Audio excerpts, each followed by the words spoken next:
na dala ng Jaylene, yung plot mismo ng story niya, napaka-light lang, super simple. As a student po, nagulat ko, yung puro hectic schedule, puro grade yung iniisip. Super stress reliever yung Oddball, yung nakakapagpagaan siya ng feet, nakakawala ng pagod, hindi mo iisipin kung ano ba yung grades ko sa ganito, kailangan na magpasa ng ganyan, napakagaan lang po.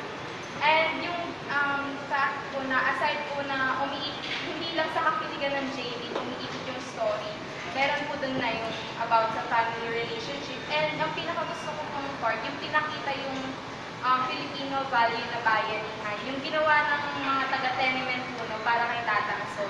Gumawa sila ng concert para po matulungan yung bypass operation ng Tatang Sol. Napakaganda pong message po yun para sa mga mother. Okay. Ano pa mga inaabangan mo ngayon sa Venezuela? Since lahat po talaga kaabang-abang sa Oddball pero lagi ko po talagang inaabangan is yung scene po lagi ni Clark at saka ni Nea. Kasi yun po yung yung spark, lagi yung spark, yun yung nakakapagpawal po sila ng pagod sa buong araw mo. Pag napanood mo na yung scene nila, ay super ganda na ng araw. Anong pinaka nakakakilig na eksena para sa'yo?